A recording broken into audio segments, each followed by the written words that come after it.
Muito bem. Vamos dar início, então, ao nosso encontro de estudos para o Livro dos Espíritos dessa noite. Hoje é dia 5 de agosto de 2019, uma segunda-feira, 19 horas e 47 minutos na cidade de Jaú, 17 graus. Nós estamos transmitindo o nosso encontro de estudos diretamente da Associação Jauense de Estudos Espíritas, localizada na cidade de Jaú, estado de São Paulo, Brasil. Nos dão o prazer da sua presença pela internet, o José Augusto, meu primo, Ana Maria Aparecida, a Denise Nunes, minha querida prima também, a Maria Clara Zanilo, todos desejando uma boa noite. E pelo YouTube, a Bernadette Mangília, a Lu Herrera e a Gilcimeira Aparecida Borowski. Todos também, todas elas, desejando uma boa noite a todos. Nós estamos estudando de O Livro dos Espíritos, o livro 2, no seu capítulo...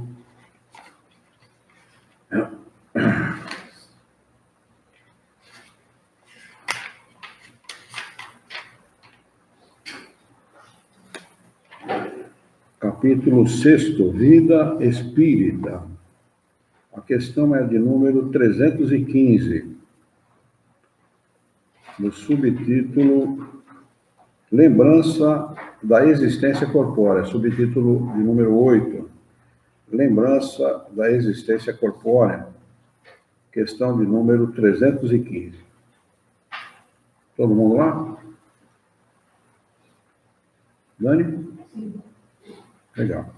Vamos lá, então. Kardec faz a seguinte pergunta aos espíritos superiores. Aquele que deixou trabalhos de arte ou de literatura conserva pelas suas obras o amor que tinha durante a vida? Resposta dos espíritos superiores. Segundo a sua elevação, julga-as de outra maneira e frequentemente reprova o que mais admirava. Se sexta-feira der certo, eu estou lendo essa questão aqui, vou propor para vocês o estudo de uma matéria, Revista Espírita de 1860, é uma carta do senhor Joubert para Kardec. É muito extensa, e relata a existência de uma moça que no interior da França é sonâmbula, estática, e a moça revela conhecimentos que, como encarnada, não tem a menor condição de ter aquele conhecimento, não frequentou escola nem nada. Mas é muito interessante como fica claro que a vida do espírito é uma e a vida do encarnado é outra, completamente diferente. Fica bem nítido, e por essa resposta também a gente tem bastante essa ideia, né? Os interesses do espírito desencarnado é um, e o interesse dele como encarnado ele é singular, ele se restringe às experiências que ele está realizando, apenas isso, né? Então, para o cara frequentar a obra que ele admirou como encarnado, ele, como era tonto, né? Gostar desse monte de baboseira que eu escrevi, cara. Então, a vaidade humana, sabe, essa coisa que a gente cultua aqui neste mundo é muito superficial, é muito pueril, né? Em relação à vida espiritual. Questão de número 316. Pergunta. O espírito se interessa ainda pelos trabalhos que se fazem na Terra, pelo progresso das artes e das ciências? Resposta: isso depende de sua elevação ou da missão que possa ter a cumprir. Aquilo que vos parece magnífico é frequentemente bem pouca coisa para certos espíritos que o admiram, como o sábio admira a obra de um escolar. Eles examinam o que pode provar a elevação dos espíritos encarnados e seus progressos. Quer dizer, o que a gente acha que é nosso, né? Estamos atingindo um nível de tecnologia muito grande, a ciência está avançada. Para eles, para mundos realmente avançados, as nossas descobertas são meros trabalhos escolares, né? Olha em que condição, né? E tem gente que é tão cioso pela inteligência que tem, né? se acha o cara mais inteligente do universo e tal. Questão de número 317. Os espíritos conservam depois da morte o amor da pátria? Resposta. É sempre o mesmo princípio, ou seja, depende da sua elevação. Né? Porque eles dizem, para os espíritos elevados, a pátria é o universo. Na Terra, é aquela em que possui o maior número de pessoas simpáticas. Quer dizer, nós não somos nem terráqueos, que dirá brasileiros, né? Nem terráqueos, nós somos espíritos, que temos o universo por moradia. Né? O amor da pátria, ou amor à pátria, ele tem que se consolidar na nossa responsabilidade, no nosso trabalho, na nossa honestidade, naquilo que nós podemos fazer pela coletividade que nós vivemos. Né? Trabalhar, ser útil, responsável, digno, enfim, dar bons exemplos, agir moralmente e eticamente da melhor maneira possível. Né? E Kardec complementa com a seguinte explicação. A situação dos espíritos e a sua maneira de ver as coisas variam ao infinito, na razão do grau do seu desenvolvimento moral e intelectual. Os espíritos de uma ordem elevada geralmente fazem, na Terra, estações de curta duração. Tudo quanto aqui se faz é tão mesquinho em comparação com as grandezas do infinito.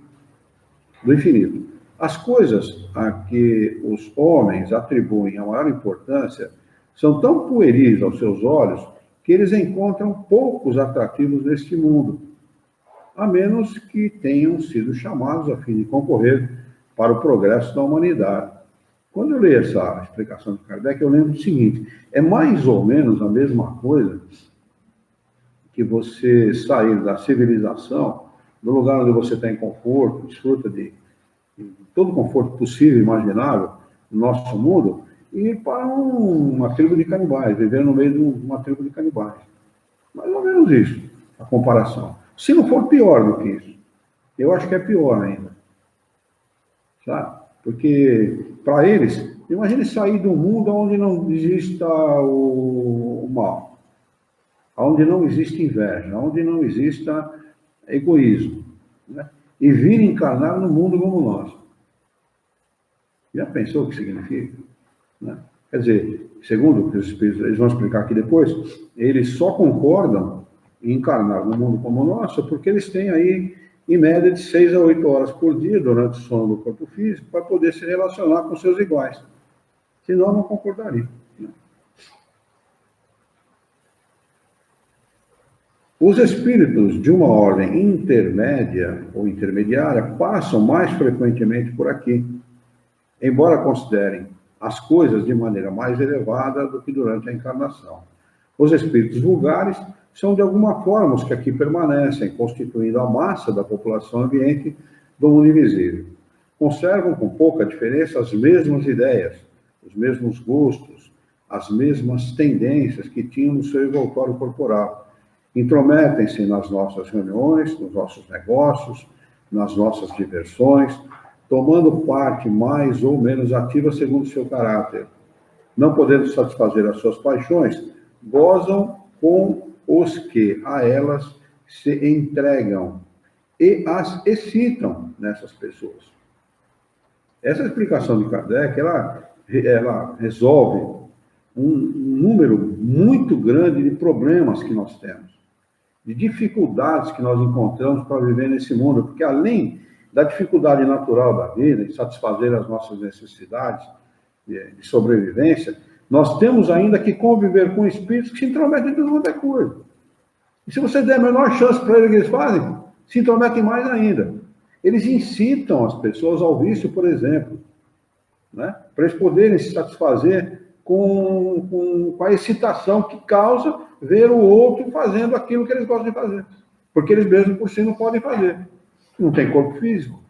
Né? Ou seja, as sensações que eles sentem não é mais a mesma que eles sentiam quando estavam encarnados, porque sente sensações quando você está encarnado pelos 5 sentidos normais que o corpo oferece. Né?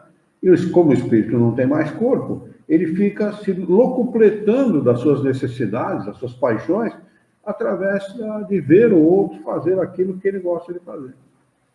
Quer dizer, se o sujeito envereda pelo caminho do vício, pelo caminho do crime, pelo caminho da vida, da imoralidade, ou qualquer coisa assim, ele vai ter uma turba de espíritos incentivando que ele faça cada vez mais aquilo, que ele pense cada vez mais naquilo, que ele produza cada vez mais aquele tipo de situação para que eles possam se completar. Não podendo satisfazer as suas paixões, gozam com os que a elas se entregam e as excitam nas pessoas. Aqui tem um rodapé, nota do tradutor, que diz: obsessões para os vícios, de que dão prova os tratamentos espíritas em hospitais e nos centros. É isso mesmo. Quer dizer, quanto mais a pessoa se entrega, mais o espírito se aferra a ela, se liga a ela. Encontramos entre eles alguns mais sérios, que vêm e observam para se instruir e aperfeiçoar. Existe todo tipo de espírito, né? No mundo espírita, sobretudo no mundo que está ligado ao nosso mundo. Né? Aqueles que não estão ligados não é problema, o problema é quem está ligado aqui. A Yara, na última sexta-feira, sentiu muitos desencarnados na reunião, né, Yara? Sim. Quer dizer, a gente pensa que está fazendo a reunião pouca gente, não tem ninguém para escutar, não tem ninguém. Caramba que não tem ninguém. Tem uma multidão de desencarnados ali aproveitando aquilo que você está falando ou não. Né? Eles podem se intrometer assim, ficar observando também sem aproveitar nada. Mas sem aproveitar nada eu não acredito, sabe por quê? Porque quando o espírito não gosta, assim como o encarnado, vai embora. Não fica. Nem que seja por curiosidade que a gente está falando. E da curiosidade, como a curiosidade matou o gato, eles acabam embarcando. Vamos lá. Questão de número 318. Pergunta: as ideias dos espíritos se modificam na vida do espírito? Resposta: muito. Muito. Sofrem modificações muito grandes à medida que o espírito se desmaterializa. Ele pode, às vezes, permanecer muito tempo com as mesmas ideias, mas pouco a pouco a influência da matéria diminui e ele vê as coisas mais claramente. É então que procura os meios de se melhorar. Esse é vamos dizer assim, o processo que leva todos os espíritos, indistintamente, a mudarem a sua conduta. Esse processo vai, por pior que seja o espírito, ele vai se desmaterializando, ele vai se dando conta da realidade, né? E vai mudando a sua maneira de pensar. Até que chega um momento que ele fala assim: bom, eu preciso melhorar, eu preciso gozar um pouco mais de conforto, um pouco mais de tranquilidade, um pouco mais de paz, e procura os meios de fazer isso. Questão de número 309. Tem muita gente que fala assim: fulano não tem jeito, né? Esse aí, nem morrendo, né? Não é assim não é verdadeiro isso. Tem jeito sim. Senão nós acharíamos por bem propor que mate-se Deus de uma vez por todas, até o Deus espírita, né? Porque o Deus católico está morto há muito tempo. Né? Mata o Deus espírita também, porque ele não tem jeito, não existe. Né? Se a gente achar que ele não tem capacidade para conduzir a sua criação, então não tem capacidade para nada. E ao contrário disso, né? Ele é perfeito. Perfeição elevada ao nível de perfeição mesmo.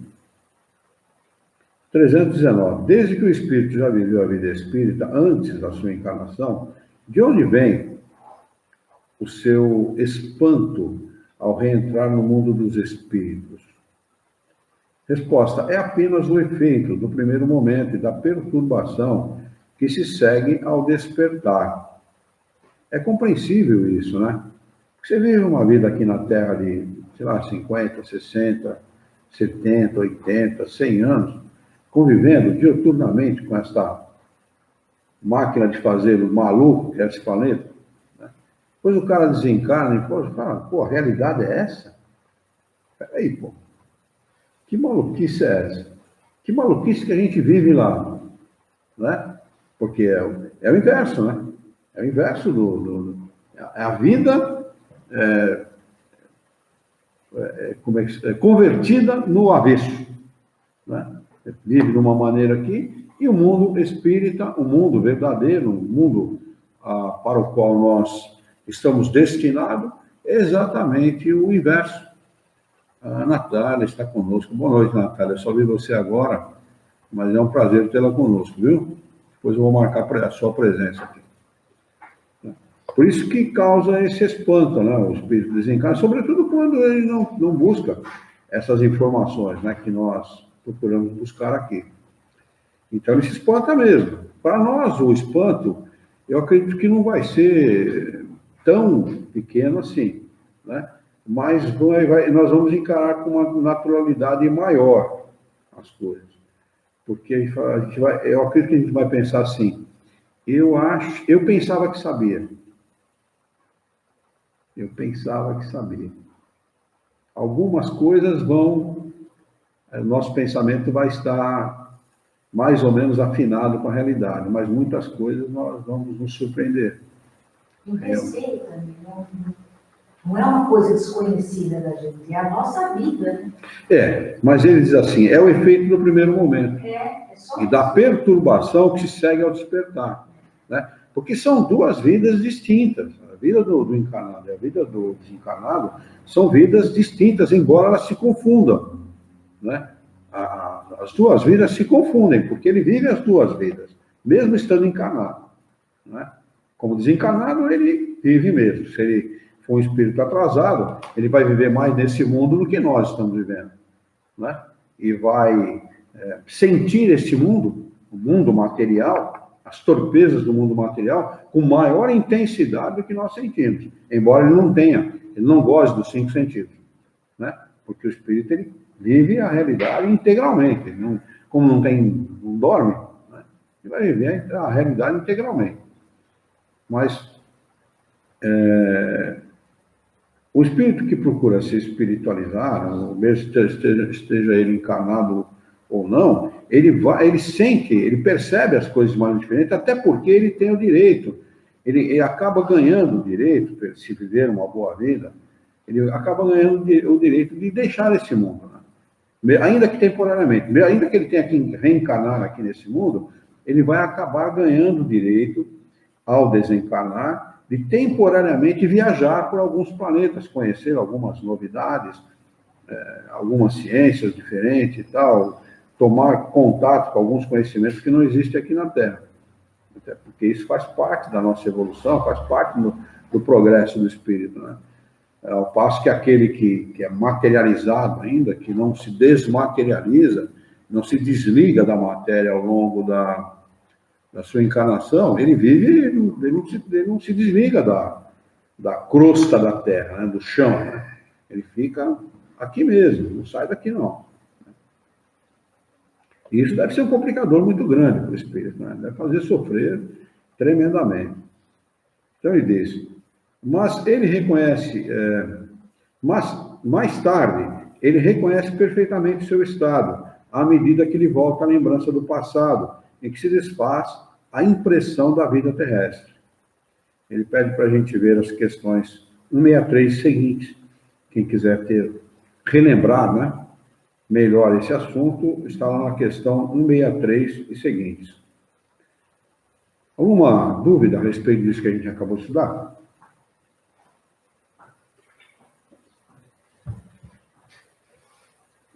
Item 9, ou subtítulo de número 9, comemoração dos mortos funerais.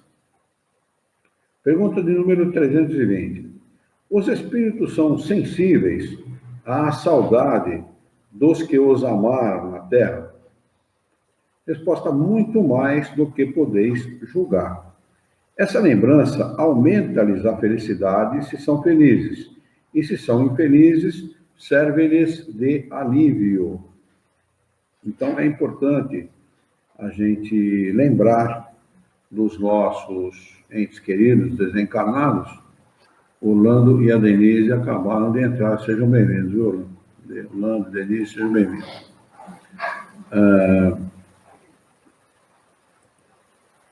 É importante a gente lembrar, e sempre com muito carinho, com muito amor, durante as nossas preces, né? Desses nossos queridos. Sobretudo se a gente sabe que desencarnaram com dificuldade, né? É bom sempre procurar lembrar e enviar bons pensamentos. Questão de número 321. O dia de comemoração dos mortos tem alguma coisa de mais solene para os espíritos? Preparam-se eles para visitar os que vão orar sobre os túmulos? Resposta. Atentem para essa resposta, porque às vezes eu falo desse assunto aqui, o pessoal acha, me olha meio assim e tal, né? Talvez até imaginando que frieza da minha parte, mas não. É que o que eles atendem, na realidade, os espíritos atendem ao chamado do pensamento, nesse dia como nos outros. Então, independentemente de qualquer situação, de qualquer circunstância, né, se você lembrar-se dos seus entes queridos desencarnados, ou no dia dos mortos, quando é que é o dia dos mortos mesmo? 2 de novembro. É o dia que meu pai desencarnou. O seu desencarnou, né? Desculpa. Meu também, por que não? Não. Ele não é só, ele é seu, mas é meu também.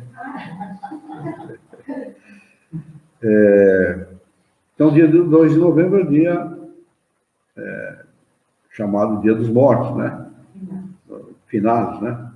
Que um nome muito mal cunhado, muito mal ajambrado, né? Porque finados é relativo àquele que se fina, que se finda, que acaba. Né? Como nós sabemos que não acaba absolutamente nada, né? É um nome que, primeiro que não traz nada de bom, né? Para mim, pelo menos eu sempre, desde moleque, para mim não via nada de bom nesse dia, né? Um dia que triste, lúgubre, né? Você vai lá meu pai e minha mãe, de vez em quando, tinham o hábito de ir, talvez pela cultura que receberam, pelas informações que receberam, tinham o hábito de ir ao cemitério e tal, e a gente acompanhava, porque era criança, né? Lá no cemitério tem gente chorando, ou então lavando o túmulo, ou então enchendo de flor. Para não gastar um dinheiro, ficava aquele mundo de gente vendendo flor na porta do cemitério. Quer dizer, não tem o menor sentido. Menor sentido. Os espíritos deixam claro que eles atendem ao chamado do pensamento, tanto naquele dia, como em qualquer outro dia do ano. Né? Então não é muito mais racional nós todos os dias fazemos uma prece. E não precisa ser, não, meu querido irmão, meu querido pai, minha querida mãe, nada disso. Um beijo, um abraço, singelo, amoroso, carinhoso, né? Não é nada. Aqui, vai ficar nem perdendo tempo de falar muito, porque o pensamento ele é muito mais rápido que as palavras, ou que a própria coordenação do pensamento, você coordenando o pensamento, né? Demora muito, né? Em relação ao tempo do pensamento em si, demora muito. Então, pensamento singelo, bem feito, amoroso, é mais do que suficiente. 321A. Esse é para eles um dia de reuniões junto às sepulturas? Resposta. Reúnem-se em maior número nesse dia, porque maior é o número de pessoas que o chamam. Né? Eu entendo que a resposta dos espíritos aqui é até uma crítica. Né? Porque se chama o desencarnado nesse dia, por que não chama todos os dias? Por que não eleva o pensamento e não manda um beijo, um abraço, eu te amo, obrigado por você ter feito parte da minha vida, né? Obrigado por tudo que você fez por mim, pela sua participação na minha vida, pelo seu empenho, pela sua dedicação. E só nesse dia. Não soa como uma crítica velada, muito sutil, mas uma crítica. Olha, reúne-se em maior número nesse dia, porque maior é o número de pessoas que o chamam. Ou seja, se esse mesmo número de pessoas pensassem nos seus mortos todos os dias eles atenderiam. Não é? Mas cada um só comparece em atenção aos seus amigos, e não pela multidão dos indiferentes, aqueles que estão lá para fazer número, ou para mostrar para a sociedade que ele é piedoso, aquela conversa toda de gente hipócrita, eles não atendem coisa nenhuma. Né? Os espíritos se ligam a quem nos ama, como nós nos ligamos a quem nós amamos. Né? Questão número 321b.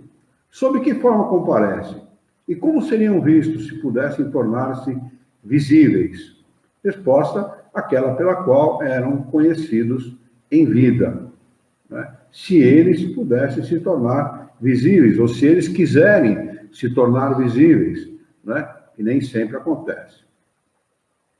322. Os espíritos esquecidos, cujas tumbas não são visitadas por ninguém, e tem, viu? Lá no cemitério do Tremembé, onde o pai da Yara tinha lá uma campa, lá um túmulo, o que tem de túmulo abandonado, mas literalmente abandonado. Literalmente, é uma coisa impressionante. Né?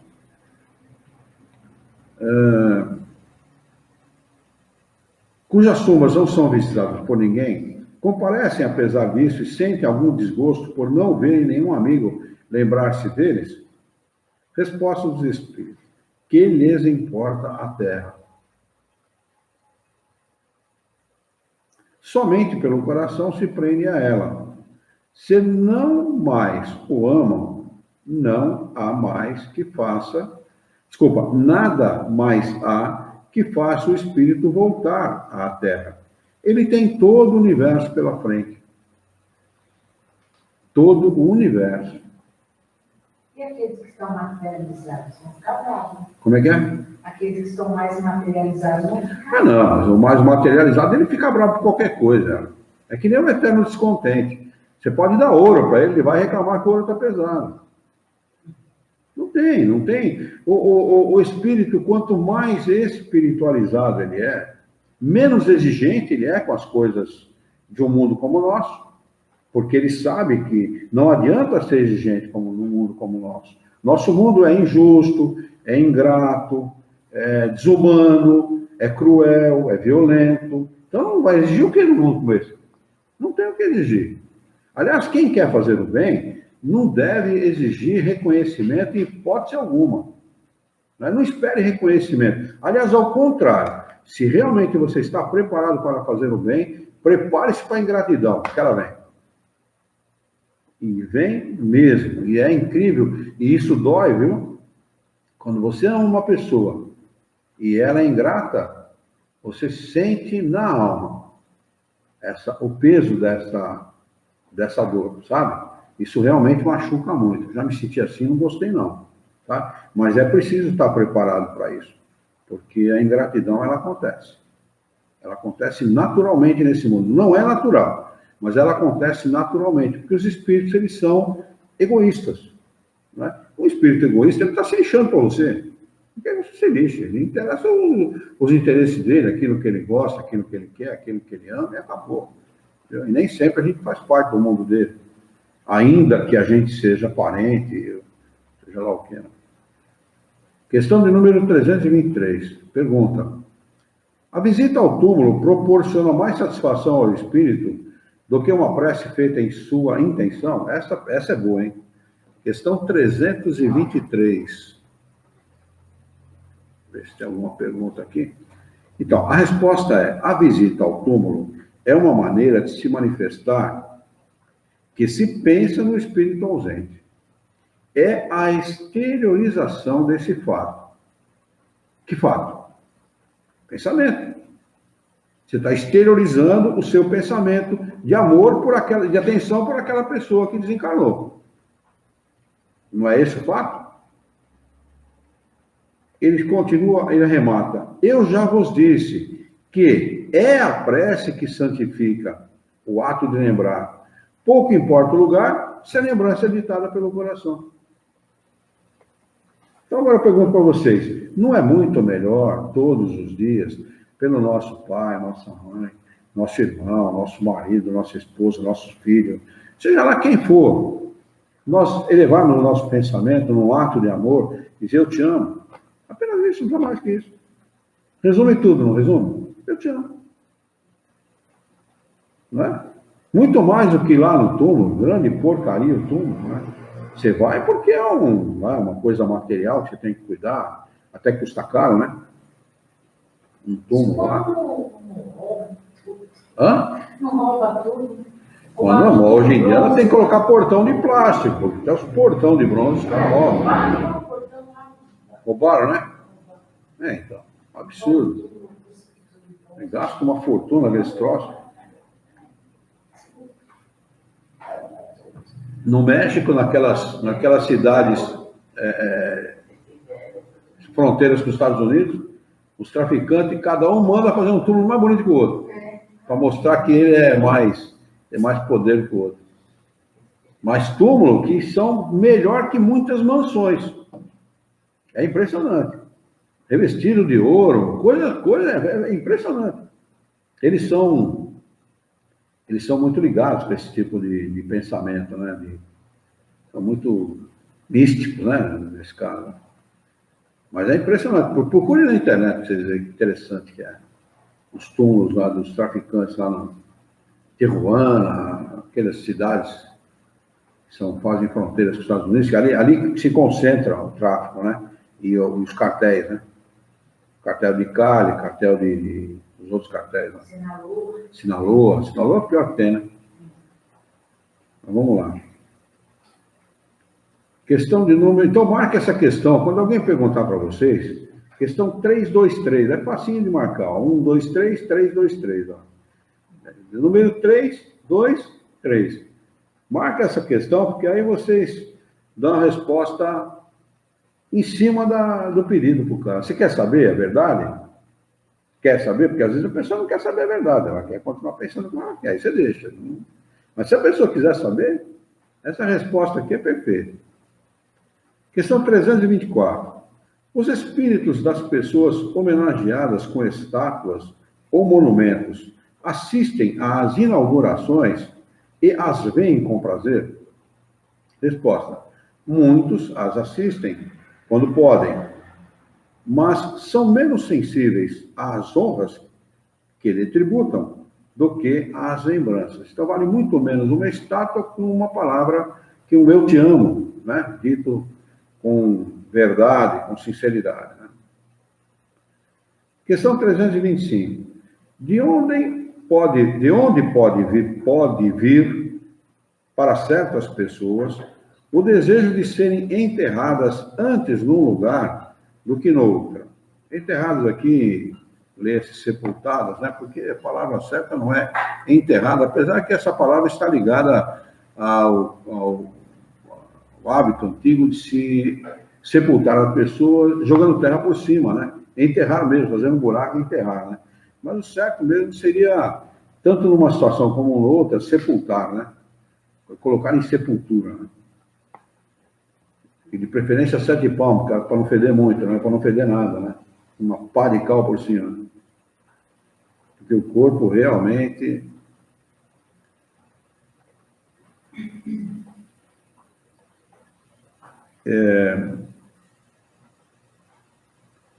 Ele continua na pergunta. Kardec continua perguntando, depois sepultados antes num lugar quanto no outro, se voltam a ele com mais satisfação após a morte? E essa importância dada a uma coisa material é sinal de inferioridade do espírito? Resposta dos espíritos superiores a Kardec, a questão do número 325. A afeição do espírito por certos lugares é igual à inferioridade moral. O que representa um pedaço de terra mais do que outro para o espírito elevado? Não sabe ele que a sua alma se reunirá aos que amam, mesmo que os seus ossos estejam separados? Então, para o espírito... Não, depois que eles respondem que nem pai, nem mãe, nem filho, nem nada é ligado um ao outro, né? O espírito não deve, não pode, não deve mesmo se ligar. A afeição, o amor, não é uma coisa que prende, o amor é uma coisa que liberta. Isso que as pessoas não entendem, né? Então, assim, eu não tenho ligação nenhuma com... E a gente nem deve ter ligação nenhuma com mulher, com filho, a gente deve amar. Amar significa respeitar, significa fazer tudo que for possível pela pessoa, mas não ficar preso. Não é? O espírito tem que ser uma criatura liberta, livre, de qualquer coisa, inclusive de pensamentos fixados em qualquer coisa. Né? Fixou o pensamento em algum lugar, você está ligado ali. Fixa o pensamento no poder, vai estar ligado à Terra, vai ficar ligado à Terra. Enquanto não perder esse tipo de hábito, vai ficar ligado à Terra. Desencarna, fica ligado à Terra. Fixa o pensamento nos bens materiais, ligado à Terra. Fixa o pensamento no ódio, ódio por alguém, ligado à Terra. Enquanto ele não se desligar materialmente das coisas, ele não tem o direito de se libertar da Terra, ou do planeta em que ele encarnou, esteve encarnado.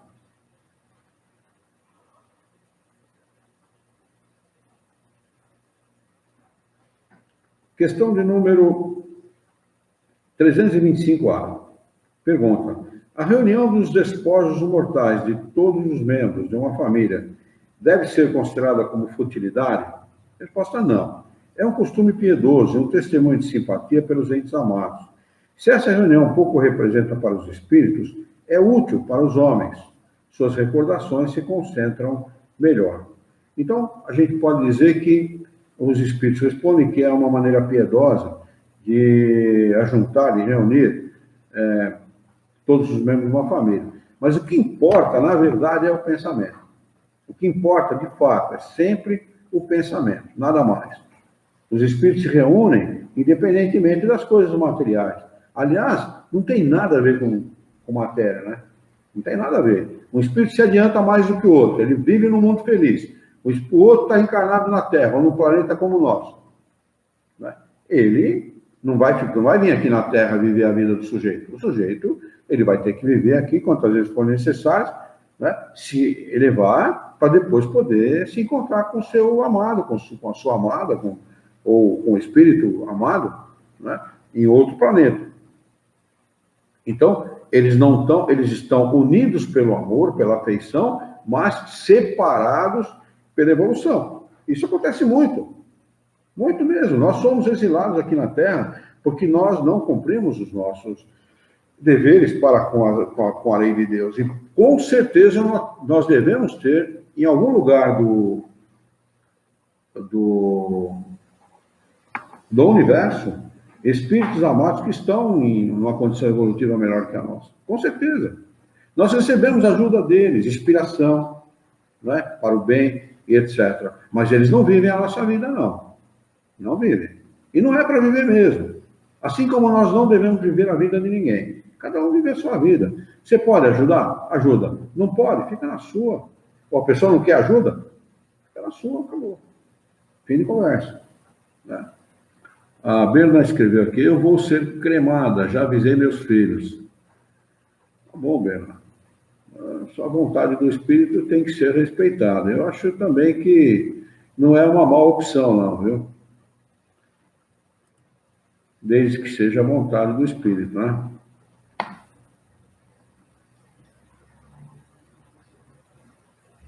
Questão de número 326. A alma que volta à vida espiritual é sensível às honras que tributam aos seus despojos mortais?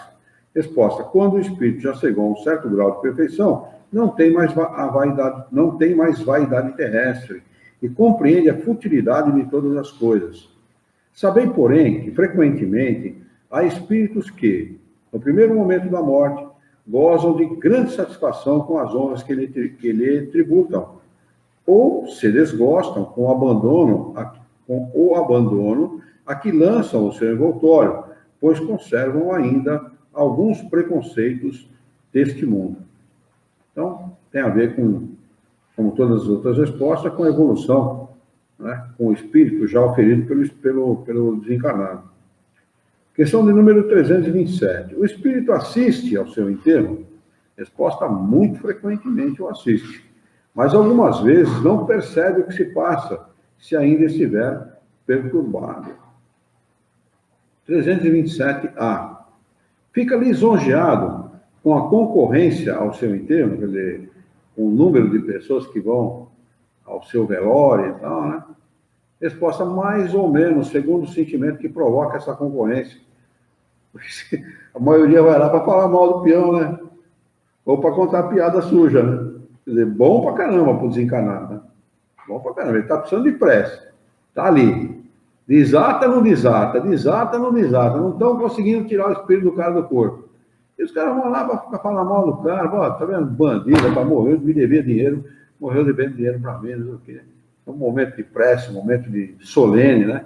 Onde as pessoas têm que ter respeito e tal. Vão lá e falam, você vem contando piada, dando gargalhada, lugar da família se encontrar, família grande, né? Vai se encontrar no velório dos caras. E para botar a conversa em dia, né? Falar mal do fulano, contar que o fulano, ó, ciclano se separou. Essas conversas que não devia jamais acontecer em velório. Jamais. Porque é um lugar singular, é um momento singular. É um momento em que o espírito está precisando de pressa para se desligar do corpo. Normalmente ele não consegue, ou muitas vezes, normalmente não é uma maneira correta de se expressar. Muitas vezes o espírito ele vai se desligar no momento de baixar a sepultura. E se ele baixar a sepultura ligado ao corpo, o sofrimento é dobrado. Então é preciso de muita prece para que ele possa se desligar, se desvencilhar do corpo com a ajuda das equipes encarregadas dessa tarefa. Né? Questão de número 327A. Ah, não, já lembro dessa aqui. 328. Pergunta de Kardec. O espírito daquele que acaba de morrer assiste às reuniões de seus herdeiros? Essa é boa. Essa aqui é campeã. Resposta: quase sempre. Deus o quer para a sua própria instrução e para castigo dos culpados. É nessa ocasião que vê quanto valiam os protestos que lhe faziam. Todos os sentimentos se tornam patentes. Quer dizer, aflora todos os sentimentos. Mas o xingamento. Esse canalha, vagabundo, não deixou para mim, deixou para o fulano. Aí que o cara vê o quanto dói a dor numa saudade. Todos os sentimentos ficam patentes. E a decepção que experimenta, vendo a rapacidade dos que dividem o seu espólio, o esclarece quanto aos seus propósitos, mas a vez deles também chegará. Rapacidade acho que é ganância por dinheiro, né? Deve ser alguma coisa nesse sentido. Se apoderar pelo dinheiro, né? Apoderar dos que dividem o seu espólio. Hã?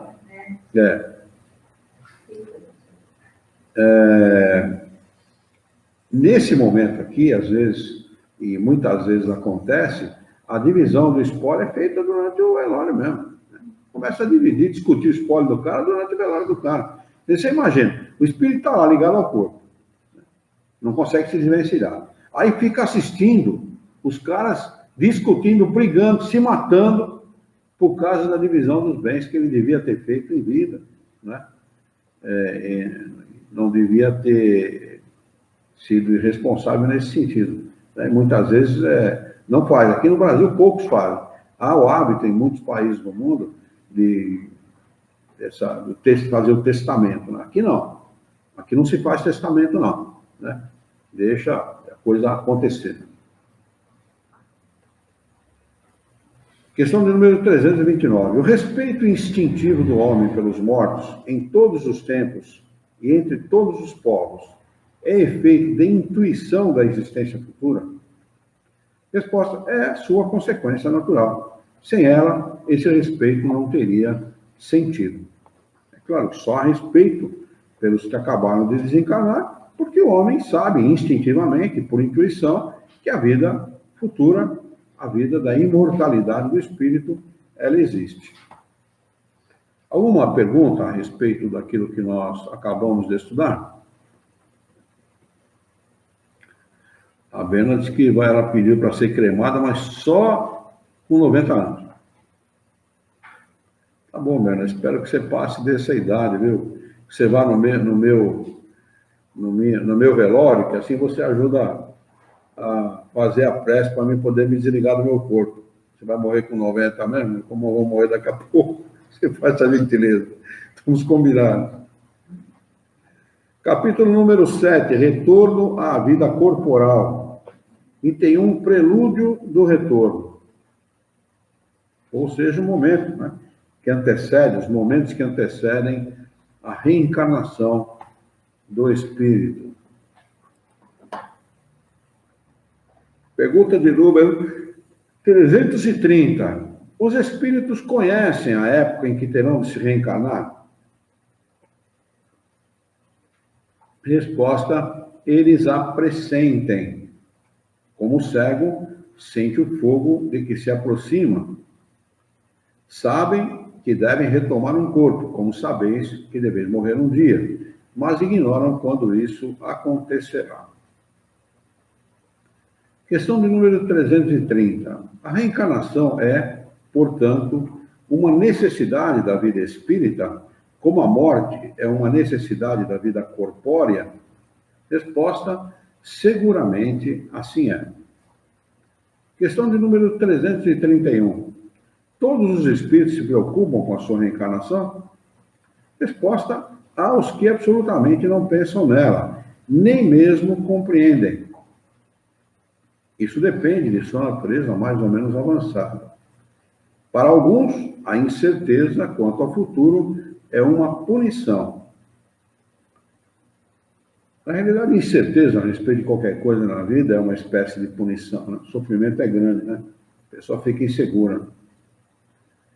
Questão de número 332. O espírito pode abreviar ou retardar o momento da reencarnação? Resposta: pode abreviá-lo, solicitando por suas preces, e pode também retardá-lo, se recuar ante a prova. Porque entre os espíritos há também indiferentes e poltrões, ignorantes, né? Mas não o faz impunemente, pois sofre com isso, como aquele que recusa o remédio que o pode curar. Questão 333. Se um espírito se sentisse bastante feliz, numa condição mediana entre os espíritos errantes, ou seja, aqueles que estão sem corpo físico no mundo espírita, e não tivesse a ambição de se elevar, poderia prolongar indefinidamente esse estado? Resposta: não indefinidamente. Cedo ou tarde, o espírito sente a necessidade de avançar.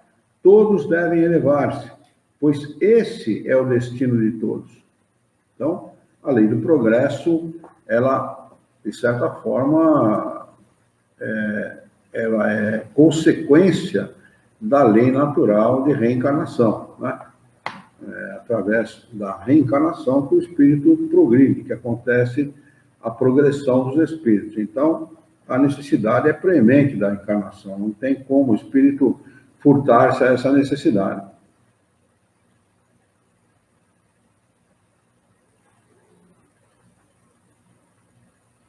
Questão de número 334. A união da alma com este ou aquele corpo está predestinada ou no último momento é que se faz a escolha? O espírito é sempre, resposta, o espírito é sempre designado com antecedência, escolhendo a prova que deseja sofrer.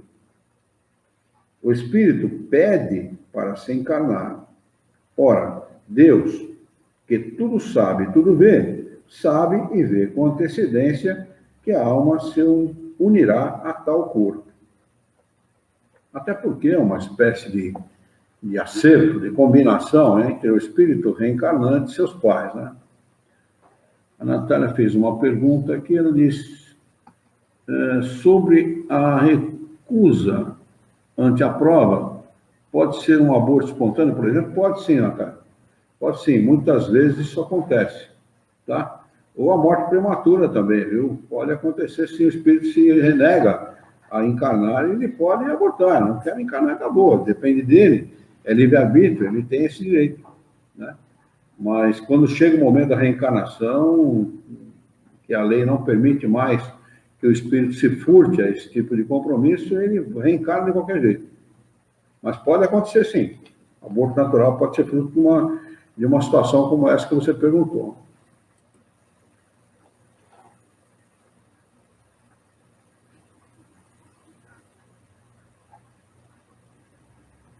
Questão 335. O espírito tem o direito de escolher o corpo ou somente o gênero de vida que lhe deve servir de prova? Resposta: ele pode escolher também o corpo, porque as imperfeições do corpo São provas que o ajudam no seu adiantamento. Essa resposta é mais espírita que a anterior. A anterior é uma resposta mais católica que essa, porque ele fala em punição, e aqui ele fala em prova, né? Olha que interessante, né? Como, de vez em quando, eles mudavam o teor da resposta para dar ideia para Kardec de que não existe punição, né? Quando o espírito escolhe um corpo limitado, com determinadas imperfeições, com mais ou menos imperfeição, não tem nada de punição. Deus não está punindo o espírito, está dando a ele a oportunidade. Ele escolheu aquela prova, ele escolheu aquela imperfeição, ele escolheu aquela limitação para poder adquirir conhecimento, para poder, através daquela prova, aprender. Se ele vencer os obstáculos encontrados, ajuda no seu adiantamento, se ele vencer os obstáculos encontrados. Mas a escolha nem sempre depende dele, mas a escolha nem sempre depende dele, que pode pedi-la. 335A. Pode o espírito, no último momento, recusar o corpo escolhido? Resposta: se o recusasse, sofreria muito mais do que aquele que não tivesse tentado nenhuma prova. Então, ele pode, né? Mas existem consequências, e consequências danosas para o espírito, né? Consequências que vão fazê-lo repensar nesse ato, né? Repensar seriamente, porque se ele se recusar, ele vai sofrer as consequências, e as consequências não são agradáveis. 336. Poderia acontecer que um corpo que deve nascer não encontrasse espírito para reencarnar-se nele? Resposta: Deus proveria isso. A criança, quando deve nascer para viver, tem sempre uma alma predestinada. Não é criado sem um desígnio. Ou seja, no momento da concepção, já existe ali um espírito ligado àquele corpo. Isso não é aleatório, não, nem é fruto de qualquer sorteio, não. Vamos ver quem vai reencarnar, tem um corpo lá que está para nascer, nada disso. No momento da concepção já existe um espírito ligado, que já combinou com seus pais aquele nascimento, independente da circunstância desse acerto, né? Mas já existe um espírito predestinado àquela encarnação. Como ele diz aqui, nada é criado sem um desígnio, ou seja, sem que a vontade de Deus já esteja prevendo aquela situação. Ou as leis de Deus, né? Que são a expressão da sua vontade. 337. A união do espírito com determinado corpo pode ser imposta por Deus? Resposta: pode ser imposta, da mesma maneira que as diferentes provas, sobretudo quando o espírito ainda não está apto a fazer uma escolha com conhecimento de causa. Então, vamos explicar isso aqui para não ficar contraditório aquilo que eu acabei de falar, que quem determina a encarnação é o espírito. Quando ele dá a resposta dessa forma, ele está falando de espíritos primitivos. Espírito que ainda não tem discernimento, ou seja, que não fez desenvolver a sua inteligência. Não é o caso de espíritos que habitam planetas como o nosso. Espíritos que habitam planetas como o nosso, embora não tenham moralidade, sejam atrasados em moralidade, têm sim discernimento, porque têm inteligência desenvolvida. Então, nós não estamos sujeitos a esta imposição do Criador. Na realidade, não é uma imposição, de maneira providencial, o Criador designa um corpo para aquele espírito que ainda não tem condição, não tem inteligência suficiente, discernimento suficiente para escolher aquele corpo. Mas não é o nosso caso e o caso da maioria, ou de quase totalidade dos homens, dos espíritos que habitam o planeta Terra.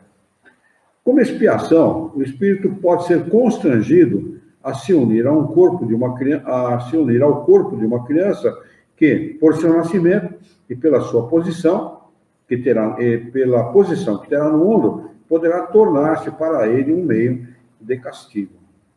Outra vez, a palavra castigo aqui, uma coisa que não existe nas leis de Deus. Deus nem castiga nem premia ninguém.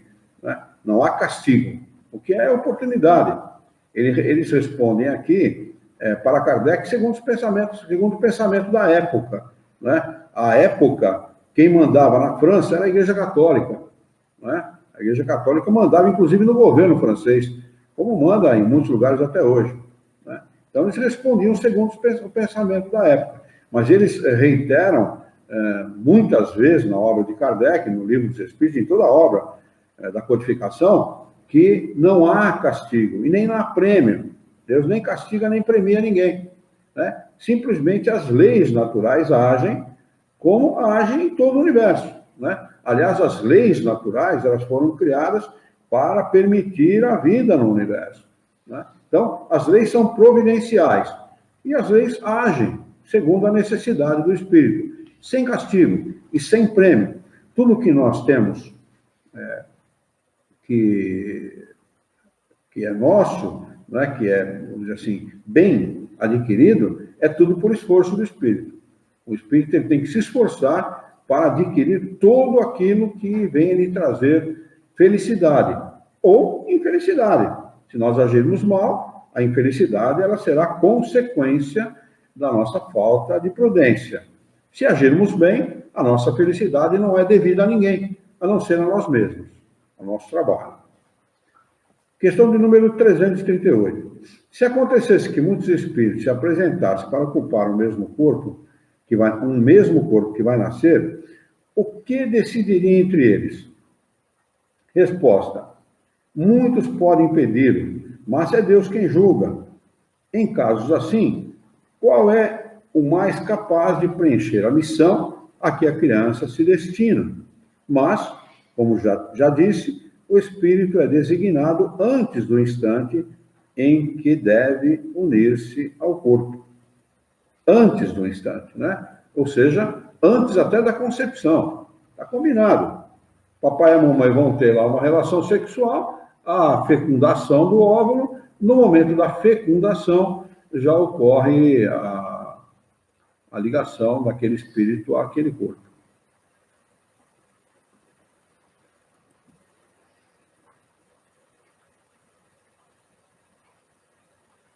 Questão de número 339, desculpa. O momento da encarnação é seguido de perturbação semelhante ao que se verifica na desencarnação? Olha, a resposta dos espíritos. Atentem para essa resposta, porque ela é bastante esclarecedora. Todo mundo tem medo de desencarnar. Gabriel, boa noite, viu? Bem-vindo entre nós. Aliás, nós devemos ter medo de reencarnar, não de desencarnar, viu? Porque a perturbação é muito maior, explicam os espíritos superiores. E, sobretudo, mais longa. Né? Por quê? A gente fica 9 meses, né, ligados àquele processo de desenvolvimento do corpo até que o corpo amadurece suficientemente para eclodir, para nascer, para aparecer no mundo. No caso da morte, não. Na morte, o espírito sai da escravidão. Ou seja, ele tem um período aí em média, né, colocando a coisa na média, 7 dias, né, entre o desencarne, um problema qualquer que ele tenha lá, muito ligado às coisas materiais, então fica 7 dias lá perturbado, né? Mas ele chega um determinado momento, ele acorda, ele desperta, ele entende que ele está no mundo espírita e ele acaba se achando naquela situação, 7 dias em média de Kardec, né? Segundo as pesquisas dele. Mas no nascimento, não. No nascimento é 9 meses, perturbado. E ele sai do conforto para entrar na escravidão. Ele sai de uma situação de conforto, de uma situação boa, de uma situação de liberdade, para entrar em posse de um corpo material que vai lhe escravizar. O contrário, a morte é muito mais desejável para o espírito do que o nascimento, embora o nascimento não seja uma punição, um castigo, e sim uma oportunidade. Mas o espírito prefere desencarnar do que reencarnar. Questão de número 340. Olha, vocês que estão aí pelo Facebook, me parece que está dando problema aí o Facebook na sua transmissão, viu? Está tentando reconectar aqui, mas já não é a primeira vez que acontece isso no Facebook. Então, vocês acessem lá o nosso canal no YouTube, AJEE, Associação Jauense de Estudos Espíritas, que por lá está regular a coisa, viu? Por lá está normal, tá? Então, quem está pelo Facebook aí, se não estiver normal o vídeo, dirijam-se ao nosso canal no YouTube. Questão número 340. No instante em que o espírito deve encarnar-se, ou melhor, o instante em que o espírito deve encarnar-se, é para ele um instante solene? Como ele cumpre ele esse ato como coisa grave e importante? Resposta: é como um viajante que embarca para uma travessia perigosa e não sabe se vai encontrar a morte nas vagas que afronta. Vagas são ondas, né? Ondas, revoltas, isso que é uma vaga, né? No mar, uma vaga é uma onda muito grande, né? Uma onda revolta muito grande. Então, na realidade, para o espírito, dependendo da evolução de cada um, não ser os missionários, né? Aqueles que vêm em missão, e mesmo os que vêm em missão, se não for um espírito altamente evoluído, né, para o qual não haja possibilidade de falhar na sua missão, é muito complicado encarnar. O espírito não sabe como ele vai reagir diante das mais diversas situações.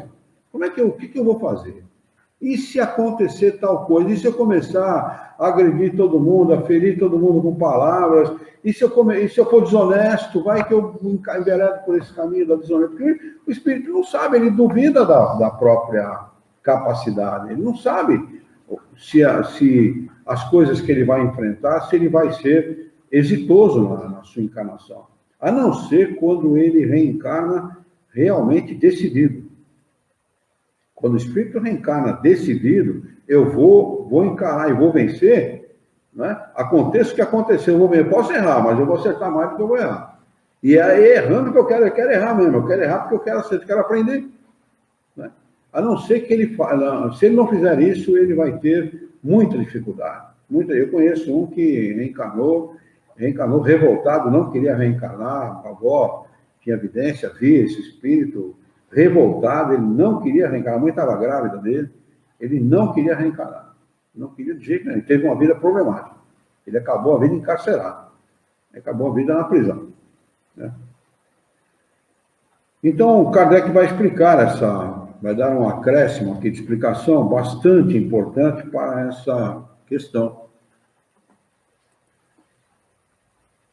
Pessoal que está no YouTube, por favor, nos dê aí uma notícia sobre como está a transmissão, por favor, que no Facebook a coisa deu problema.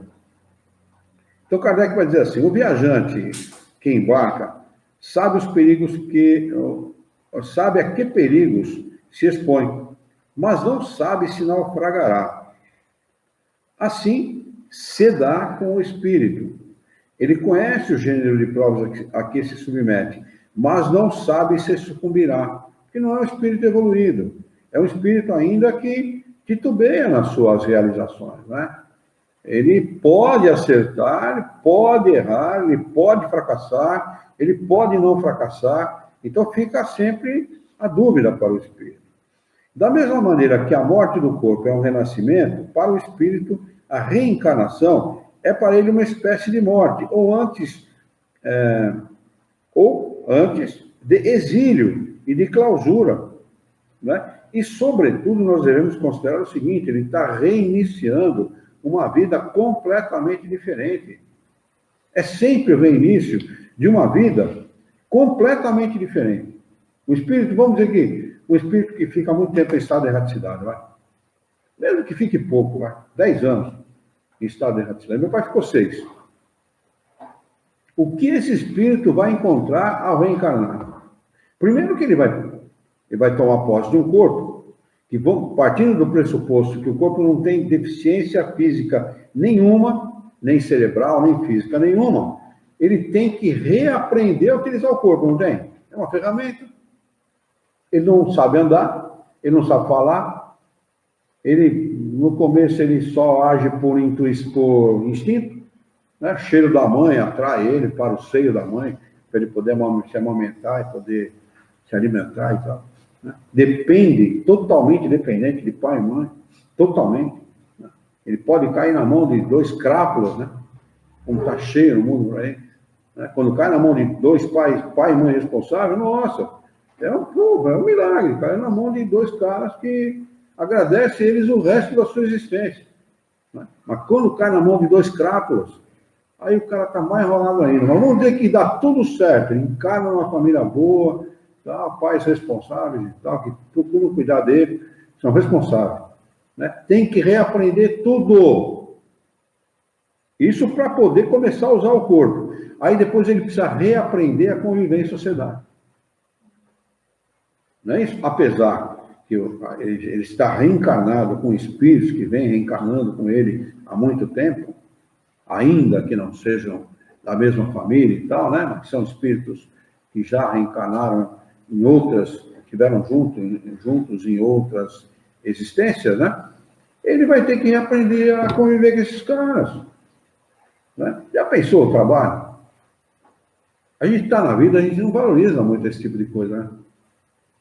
Mas é uma dificuldade danada, não é brincadeira. Além de tudo, né?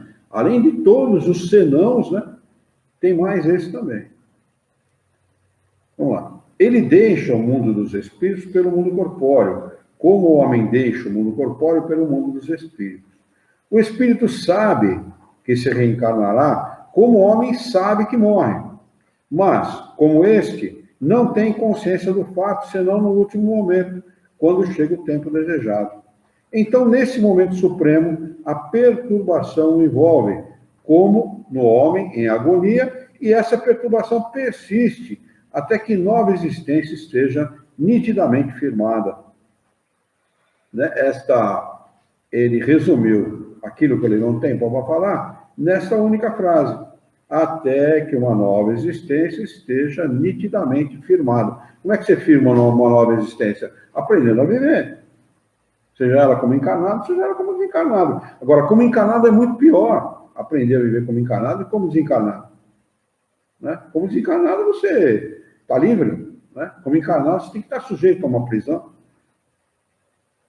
O início da encarnação é uma espécie de agonia para o espírito. Não é só o início, não, é ela toda, viu? A Natália respondeu que para ela está tudo certo aqui no YouTube. Legal. Questão de número 341.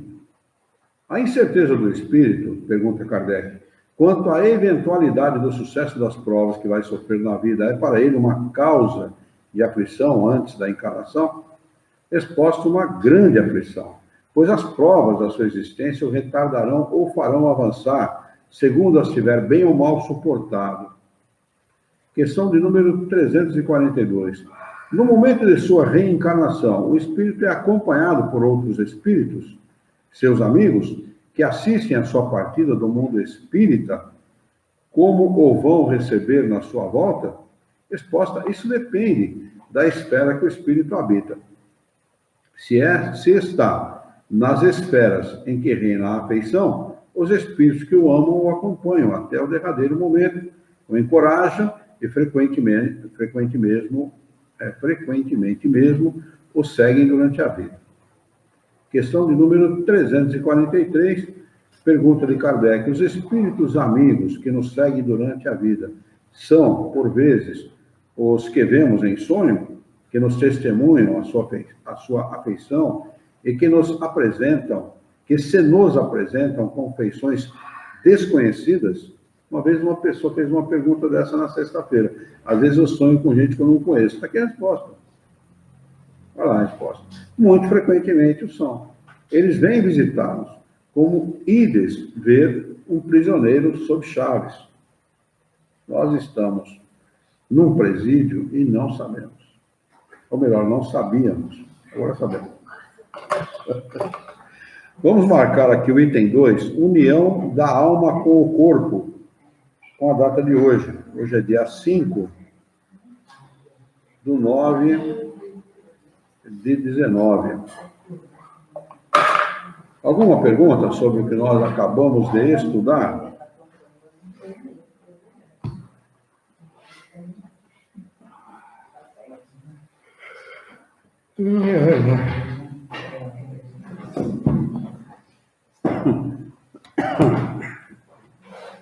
Marcar a presença da Natália aqui, senão depois eu esqueço.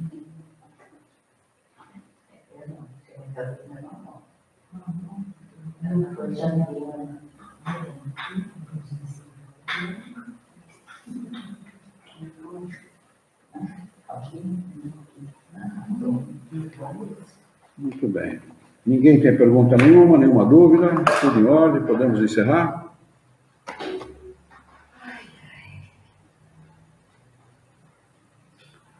É verdade, Pedro. Você tem razão.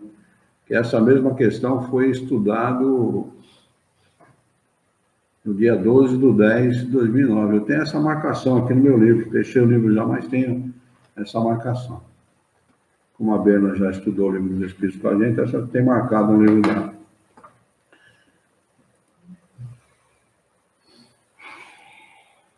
Muito bem. Vamos então elevar o nosso pensamento, mentalizar a figura excelsa e amiga de Jesus, nosso mestre, nosso modelo e guia da humanidade, e juntos com Jesus nos dirigir ao Criador, ao Senhor da vida, fonte inesgotável de paz, de amor, de bondade, de misericórdia e justiça, para agradecê-lo muito pela oportunidade de aqui estarmos reunidos em seu nome, para discutir as questões propostas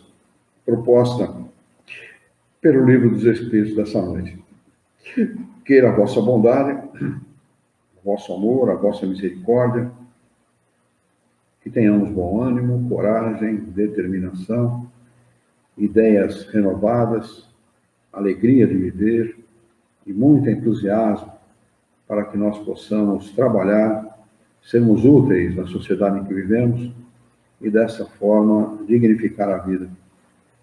Auxilia-nos ainda, Senhor, dá-nos a força necessária para que possamos honrar a nossa própria existência por um profundo e sincero respeito pelo nosso próximo.